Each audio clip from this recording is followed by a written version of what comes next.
Buah-buah harimau putih menjadi penunggu abadi di pintu masuk area tempat ziarah Raden Eyang Boros Ngora di Kecamatan Ciambar, Kabupaten Sukabumi, Jawa Barat. Area makam ziarah tempat Prabu Boros Ngora atau Syekh Haji Sampulur Saumadipa, seorang ulama penyebar agama Islam di wilayah itu bersemayam.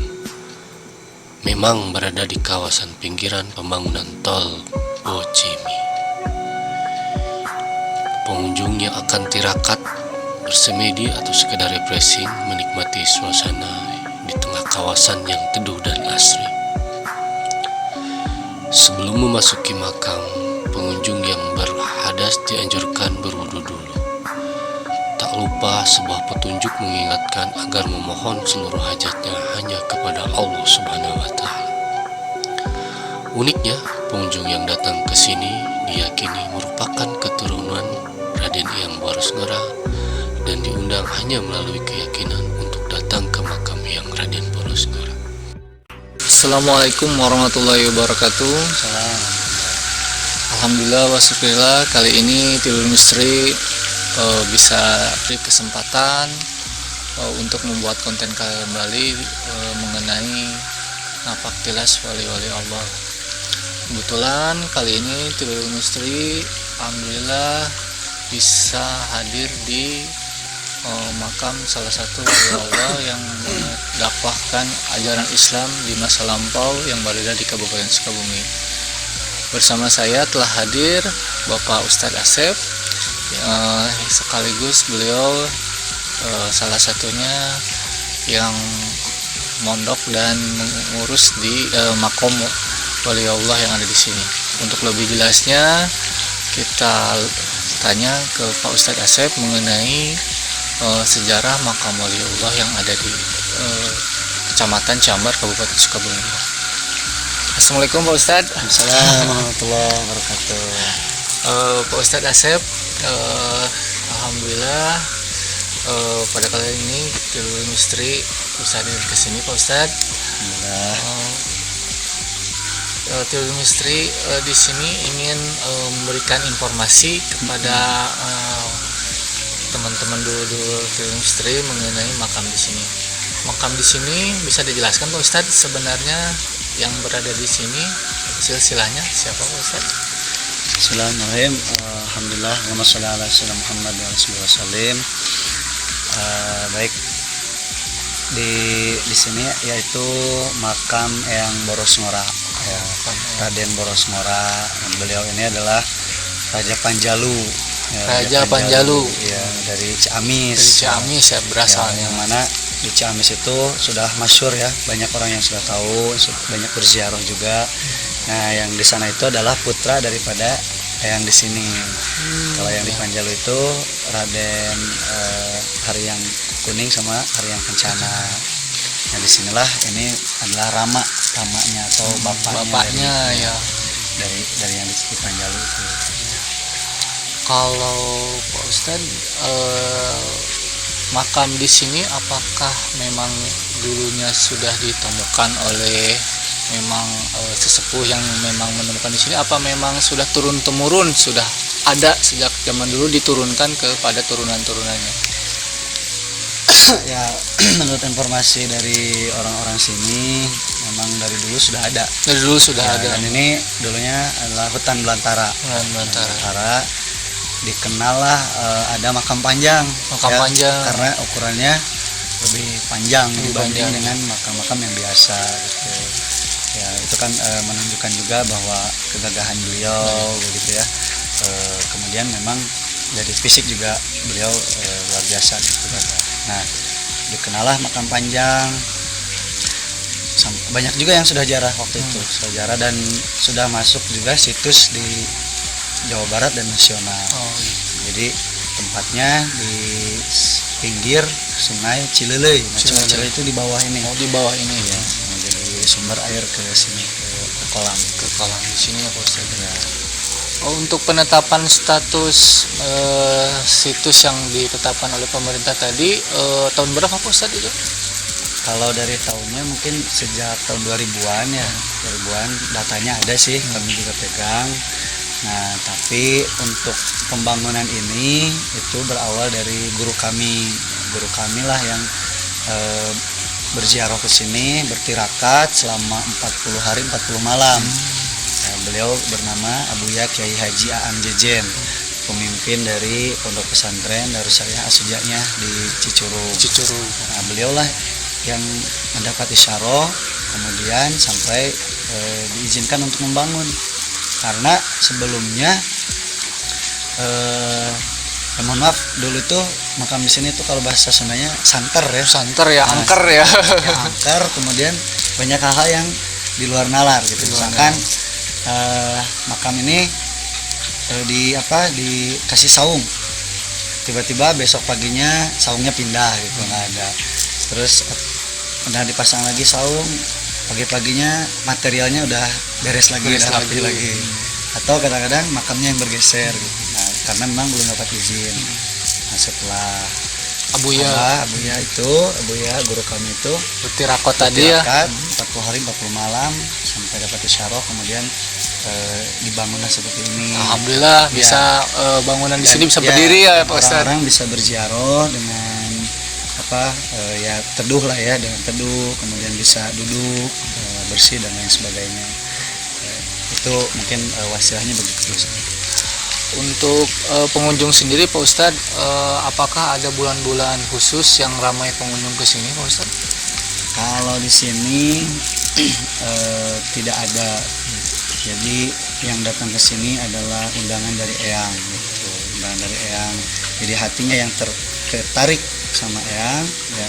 Nah, itulah yang datang ke sini gitu. Jadi mungkin agak berbeda dengan tempat ziarah yang lain ya, yang sudah masyhur, sudah ramai seperti di Cikundul dan di Panjalu sendiri.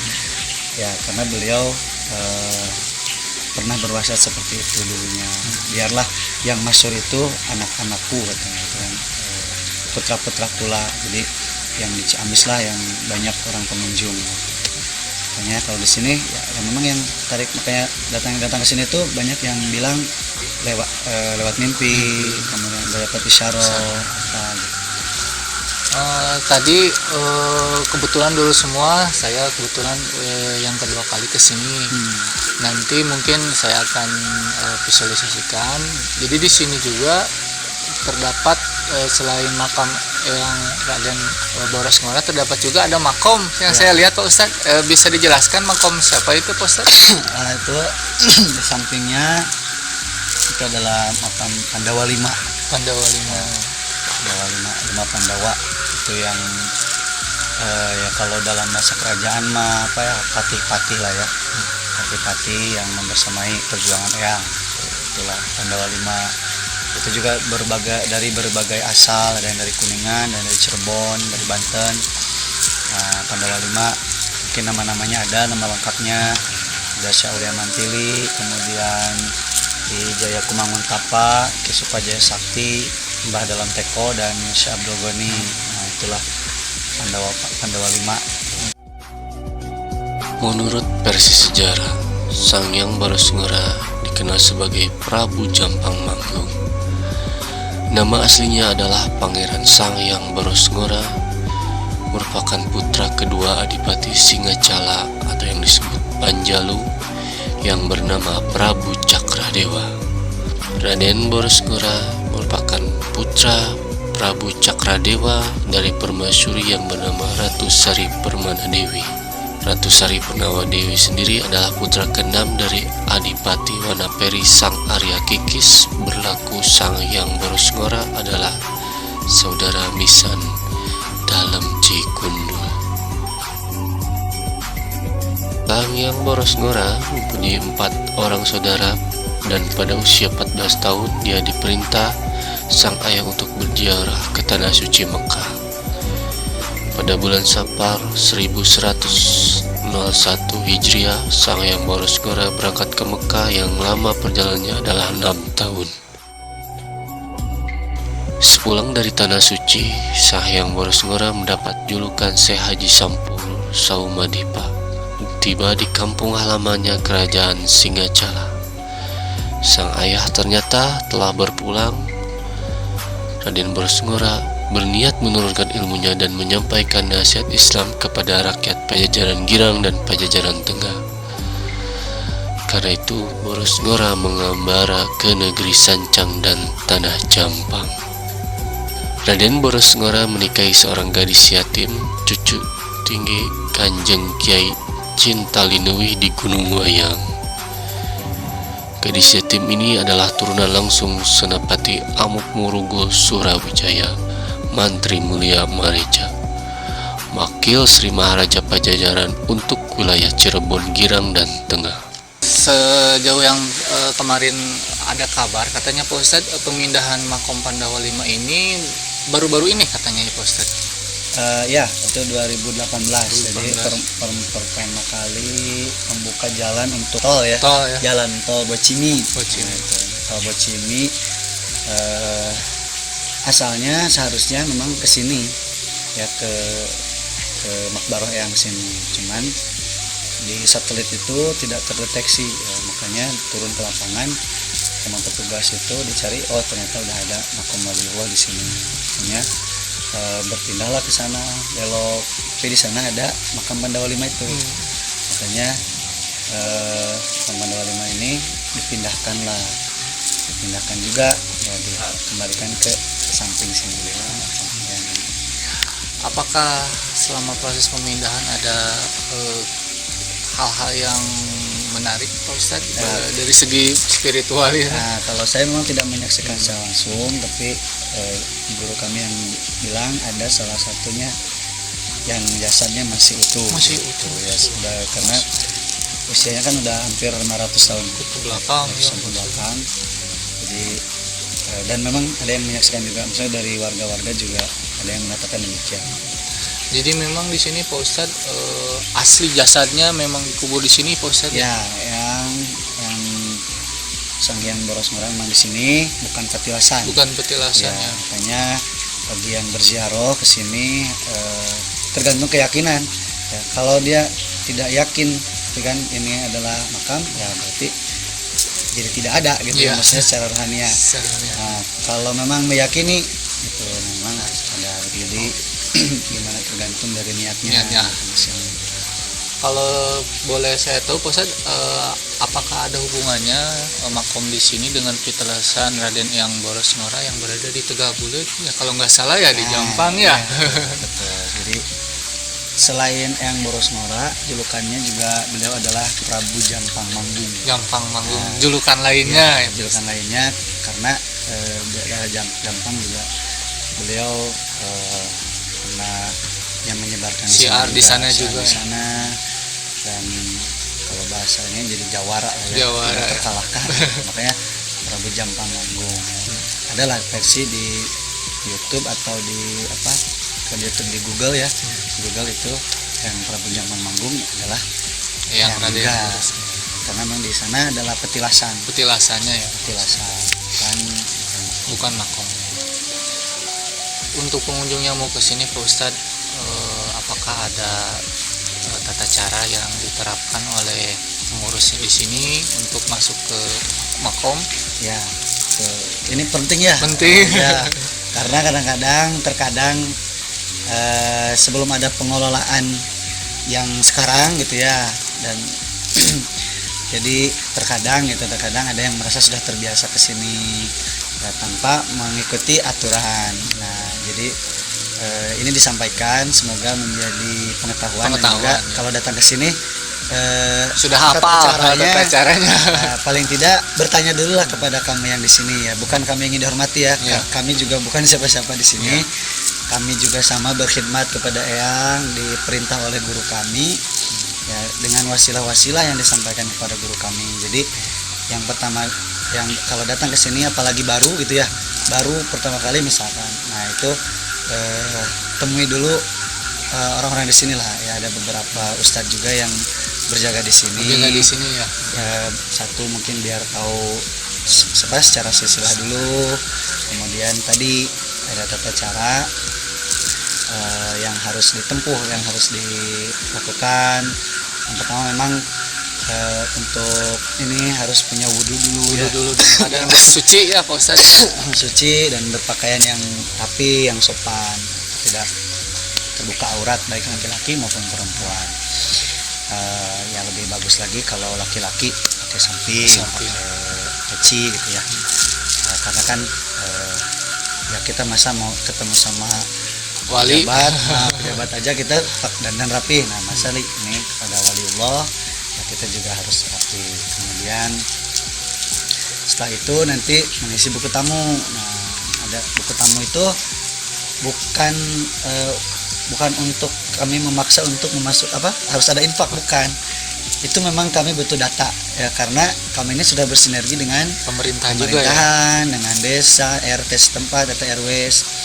Jadi tahu siapa yang hanya berkunjung ziarah, apa riadoh datang ke sininya, dan kami mintakan KTP kalau mau beriadoh di sini. Ya, gitu. Jadi penting itu harus mencatat gitu ya.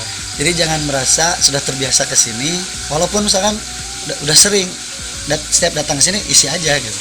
Karena kan datang di hari yang berbeda. Iya. Nah, dan apalagi fungsinya buku ini ketika kami bertawasul di sini, kami mengisolkan kembali gitu. Jadi ada nama-nama kan di situ. Iya. Selain itu juga kami butuh nomor kontak untuk apa? Untuk dibuat grup nanti. Grup untuk Muhibbin yang Raden Boros Ngora. Jadi ada informasi di situ. Misalkan nanti ada acara haul. Kalau di sini juga ada pengajian rutinnya. Nah, hal seperti itu disampaikanlah di grup gitu. Makanya ada Buku ya. ada Pak buku Ustadz. itu fungsinya adalah untuk nomor kontak, kemudian ada juga tujuannya untuk apa gitu. Itu betul-betul kami butuhkan.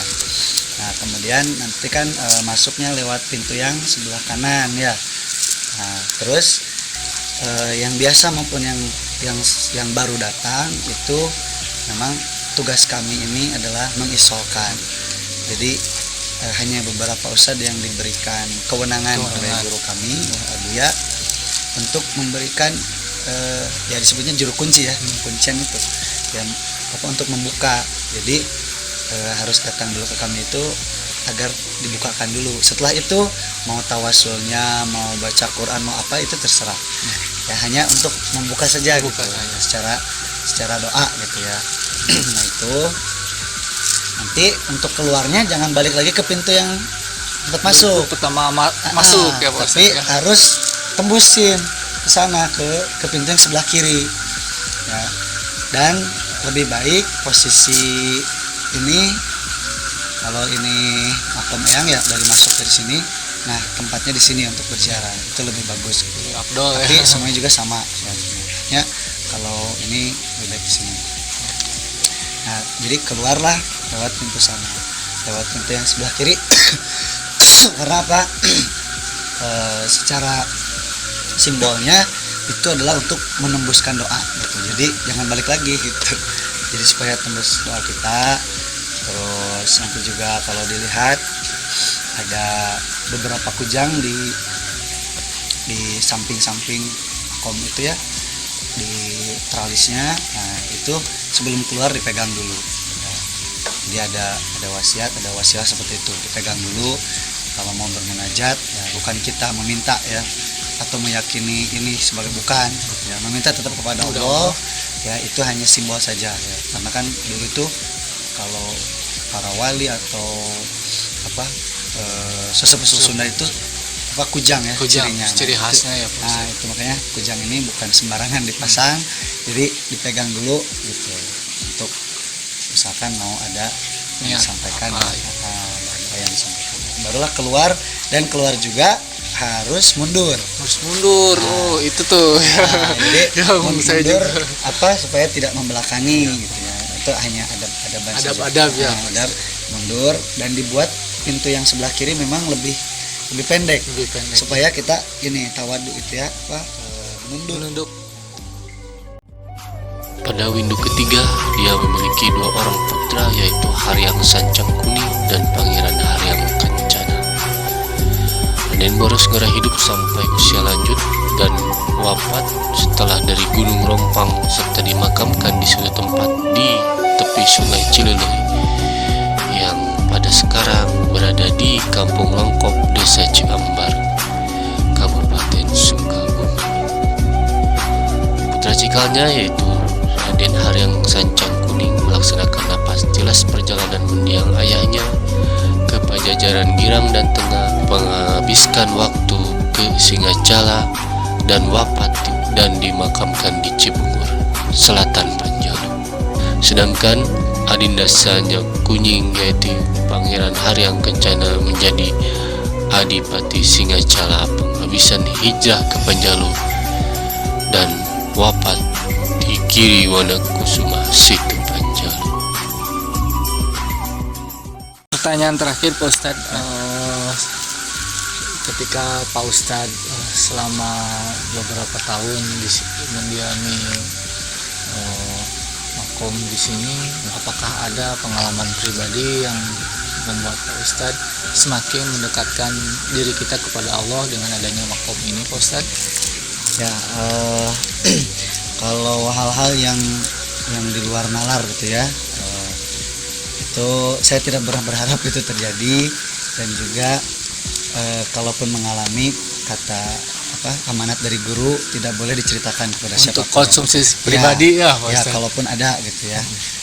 Nah kemudian secara pribadi bersyukur menjadi bagian daripada berkhidmat kepada makom waliullah ini. Karena apa? Karena mereka lebih dekat dengan Allah, mereka kekasih Allah, dan ya kita berziarah itu kan untuk bertawassul ya, bermuajahah, dan juga mengikatkan hati gitu ya, mengikatkan rohaniah agar doa-doa kita disampaikan kepada Allah gitu. Karena mereka sudah lebih dekat dengan Allah. Kalau kita kan doa kita masih banyak terhalang oleh dosa-dosa kita gitu ya, dengan ataupun keyakinan kita yang masih kurang. Nah makanya orang-orang itu banyak berziarah ya, jadi dan juga menambah banyak pengalaman, bertemu dengan berbagai karakter orang. Itu dia ya. Jadi dan banyak itu yang datang ke sini tidak hanya dari kalangan santri, tidak hanya dari kalangan ulama ya, justru dari hal yang lain, misalkan dari padepokan, dari pecinta budaya, dari seniman. Itu kami menerima ya, dan belajar bersosialisasi gitu, dan mereka selalu menghormati, sama-sama menghormati ya, mereka menghormati kami, dan kami juga berusaha semaksimal mungkin menghormati siapapun yang berdatang, karena itu adalah tamu dari Eyang.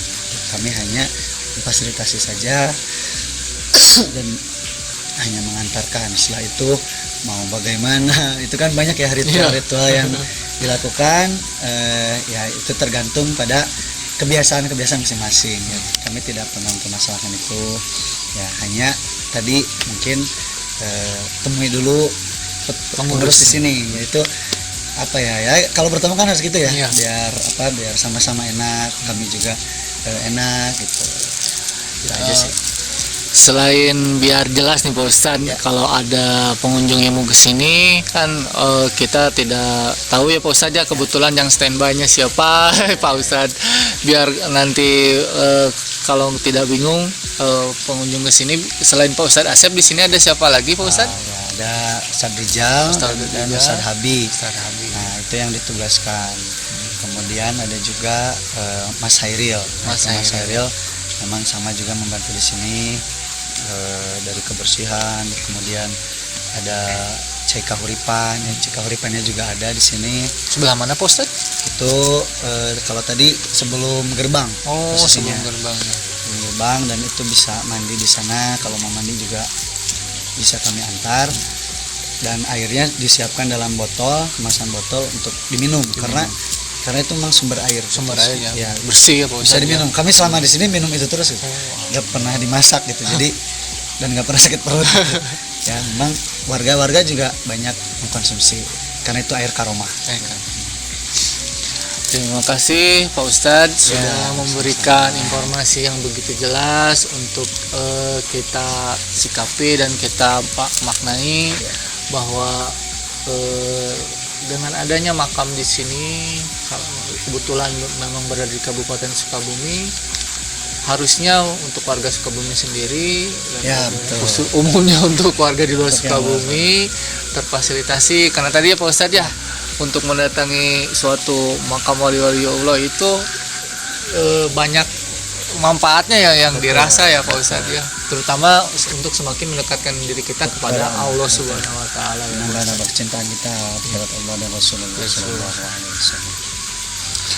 Jangan lupa dulu semua untuk like dan subscribe dan juga komennya untuk membuat Tidur Misteri ini untuk semakin rajin membuat konten-konten dan semangat.